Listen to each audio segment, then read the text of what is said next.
আসসালামু আলাইকুম। একাদশ ও দ্বাদশ শ্রেণীর সকল শিক্ষার্থী বন্ধুকে স্বাগত জানাচ্ছি আমি Kamrun Nahar, senior lecturer biology, Ghatal cantonment public school ও কলেজ। প্রিয় শিক্ষার্থী বন্ধুরা, আমি তোমাদের সামনে হাজির হয়েছি জীববিজ্ঞান দ্বিতীয় পত্র সম্পর্কে আলোচনার জন্য। আজকে জীববিজ্ঞান দ্বিতীয় পত্রের নবম অধ্যায়ের যে বিষয়টি নিয়ে আমরা আলোচনা করব সেটি হচ্ছে ওজেনেসিস। শিক্ষার্থী বন্ধুরা, আমরা জানব ওজেনেসিস কি, ওজেনেসিস কোথায় ঘটে, কিভাবে ঘটে। এই বিস্তারিত আলোচনায় তোমাদের যদি কোনো সমস্যা থাকে অবশ্যই সেটি আমাকে ইনফর্ম করবে। আমার সাথে ব্যক্তিগত মোবাইল নম্বরে অথবা ভাইবারে, মেসেঞ্জারে বা হোয়াটসঅ্যাপের মাধ্যমে তোমাদের সমস্যাগুলো আমাকে অবহিত করতে পারো। নিশ্চয়ই আমি সেগুলোর সমাধান দেওয়ার চেষ্টা করব। প্রিয় শিক্ষার্থী বন্ধুরা, চলো তাহলে আমরা আমাদের আজকের পাঠে চলে যাই।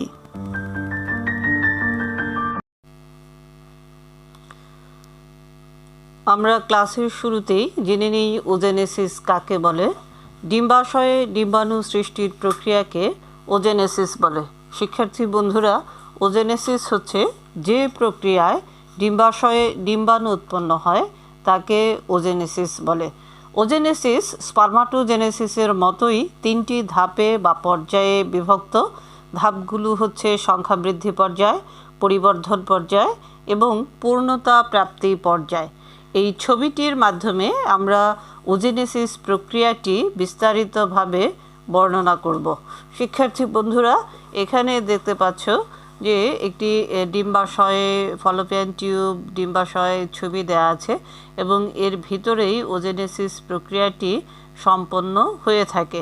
প্রথমত যেটি ঘটে, সংখ্যা বৃদ্ধি পর্যায় বা মাল্টিপ্লিকেশন ফেজ যেটি বলা হয়, সেটি হচ্ছে ডিম্বাশয়ের ভিতরে জার্মিনাল এপিথেলিয়াল কোষ থাকে। এই জার্মিনাল এপিথেলিয়াল কোষগুলো বারবার মাইটোসিস প্রক্রিয়ায় বিভাজিত হয়ে অনেকগুলো কোষ উৎপন্ন করে থাকে। এই কোষগুলোকে তখন ওগোনিয়া বলা হয়ে থাকে বা ওগোনিয়াম বলা হয়। তাহলে প্রথম পর্যায়টি কি হচ্ছে, যে সেটি যে ডিম্বাশয়ে জার্মিনাল এপিথেলিয়াম কোষ, সেই কোষগুলো অনেকবার মাইটোসিস প্রক্রিয়ায় বিভাজিত হয়ে অনেকগুলো কোষ তৈরি করে। এই কোষগুলোকে তখন ওগোনিয়াম বলা হয়ে থাকে। দ্বিতীয় পর্যায়ে যেটি ঘটে সেটি হচ্ছে পরিবর্ধন পর্যায়ে। ওগোনিয়ামগুলো সাইটোপ্লাজমের লিপিড, প্রোটিন, কুসুম ইত্যাদি জমাকৃত হয় ওগোনিয়ামের ভিতর এবং ওগোনিয়ামটি আকারে অনেক বড় হয়ে যায়। তাদের প্রোটিন বেশি পরিমাণ থাকে, বিপাকীয় কাজ বেশি হয়ে থাকে, যার ফলে প্রোটিন সংশ্লেষণ বেশি হয়ে থাকে। নিউক্লিয়াসের আয়তন বৃদ্ধির মাধ্যমে সমগ্র ওগোনিয়ামটি আকারে কয়েক গুণ বৃদ্ধিপ্রাপ্ত হয়। বৃদ্ধিপ্রাপ্ত এই দশাটিকে তখন প্রাইমারি ওসাইট বলা হয়। প্রাইমারি ওসাইট ফলিকল কোষ দ্বারা আবৃত থাকে, তখন এটিকে প্রাইমারি ফলিকলও বলা হয়ে থাকে বা প্রাইমারি ফলিকলে পরিণত হয়। শিক্ষার্থী বন্ধুরা, তাহলে আমরা প্রথম যে স্টেজটি সেটি হচ্ছে কি, সেটি হচ্ছে ওগোনিয়াম।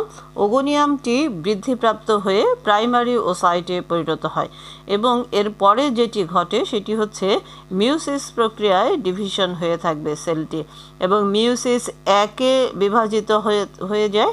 ওগোনিয়াম মিউসিস একে বিভক্ত হয়ে দুটো কোষ উৎপন্ন করে। এই উৎপন্ন কোষ দুটির মধ্যে একটি থাকে আকৃতিতে বড়, অন্যটি থাকে ছোট আকৃতির। বৃহৎ আকৃতির এই কোষটিকে তখন সেকেন্ডারি ওসাইট নামে চিহ্নিত করা হয়ে থাকে। সেকেন্ডারি ওসাইট এবং যে অসমভাবে বিভাজনের ফলে যে ছোট আকৃতির কোষটি তৈরি হয়েছে অন্যটি, এটিকে প্রথম পোলার বডি বা ফার্স্ট পোলার বডি বলা হয়ে থাকে। তাহলে এই পোলার বডি যেটি পরবর্তীতে ডিস্ট্রয় হয়ে যায়, বিনষ্ট হয়ে যায়, সেটি পরবর্তী পর্যায়ে গিয়ে সেকেন্ডারি ওসাইট যেটি থাকে সেটি মিউটিক দুই বিভাজনের আগেই এই কোষটি তখন কি করে, ওভুলেশন হতে অর্থাৎ ডিম্বাশয় থেকে বের হয়ে এসে ফলোপিয়ান টিউবে অপেক্ষা করে। ফলোপিয়ান টিউবের ভিতরে প্রবেশ করে এবং সেখানে যদি নিষেক ঘটে তাহলে দ্বিতীয় মিউটিক বিভাজন সম্পন্ন হয়।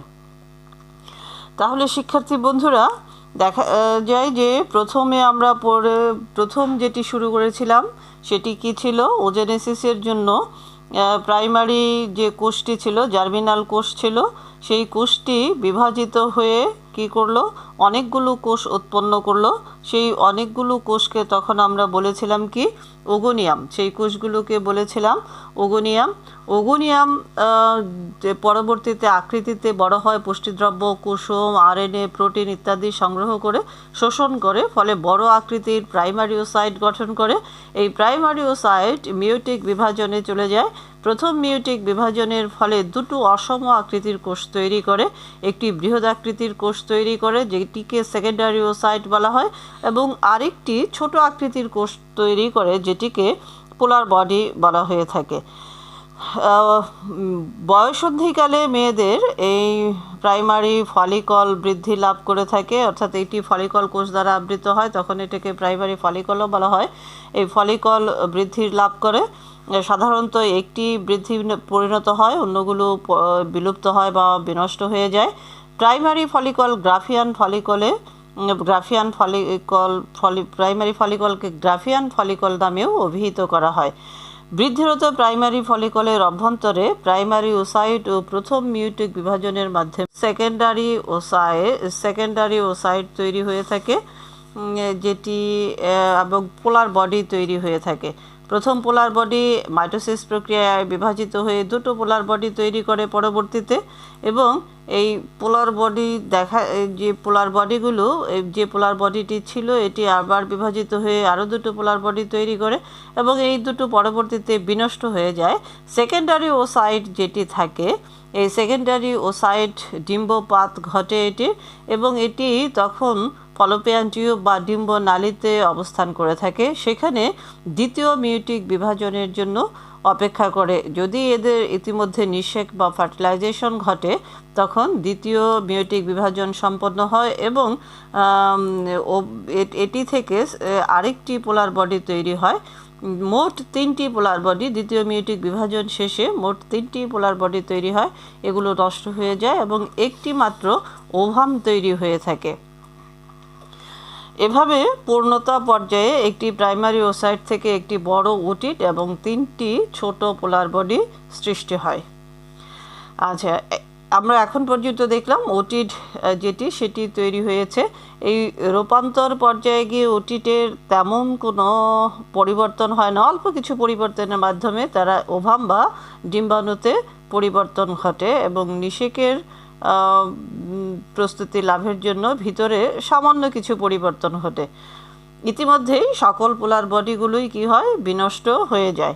এভাবে ওজেনেসিসের মাধ্যমে ডিম্বাণু তৈরি হয়ে থাকে, বা ওভাম বা এগ তৈরি হয়ে থাকে।